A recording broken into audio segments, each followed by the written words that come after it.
అందరికి హాయ్ అండి. మంచి మటన్ కర్రీ ఈరోజు చేస్తున్నానండి. గ్రేవీ ఉండే మటన్ కర్రీ అండి. ప్రాసెస్కి వెళ్దాము.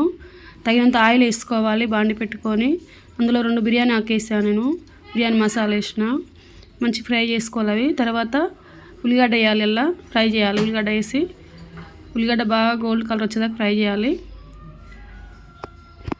ఉల్లిగడ్డ ఫ్రై అయిపోవాలి బాగా. మంచి ఫ్రై అయినాక నేను అర కేజీ మటన్ తీసుకున్నాను. 2 ఉల్లిగడ్డలు వేసినాను. పచ్చిమిరపకాయలు వేసిన తర్వాత తగినంత పసుపు. తర్వాత నేను అర కేజీ మటన్ తీసుకున్నానండి. అర కేజీ మటన్ అలా వేసుకొని ఫ్రై చేయాలి బాగా.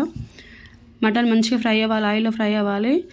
మంచిగా కలిపి మూత వేసి తీసుకొని మధ్యలో కలుపుకుంటూ మూత వేసి తీసుకోవాలండి. తర్వాత నేను అల్లం వెల్లిగడ్డ తీసుకుంటున్నాను. 2 స్పూన్లు అల్లం వెల్లిగడ్డ వేయాలి.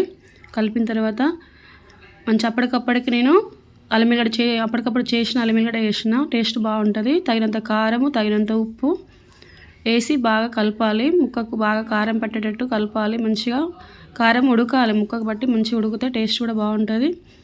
బాగా కలుపుకొని తగినంత వాటర్ కూడా వేయాలి. ఇళ్ళకి బాగా కలుపుకున్న తర్వాత తగినంత వాటర్ వేసి ముక్క మునిగేదాకా వాటర్ వేయాలి.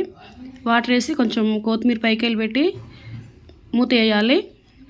చాలా టేస్టీగా ఉంటుంది. 2-3 టమాటాలు తీసుకుని చిన్న టమాటాలు పైకెళ్ళి పెట్టిన బాగా టేస్టీ గ్రేవీ కూడా వస్తుంది. గ్రేవీ కర్రీ కావాలని నేను కొంచెం 2 టమాటాలు వేసిన టేస్ట్ బాగుంటుంది.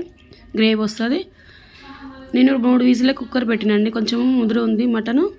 తర్వాత మూత తీసిన తర్వాత 3 స్పూన్ల మసాలా వేసిన, గరం మసాలా వేసిన, కొబ్బరి వేసిన.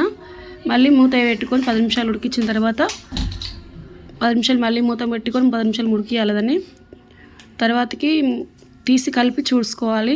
ముక్క ఉడికిపోయిందా లేదా అని చూసుకోవాలి. ముక్క ఉడికిపోయిందండి.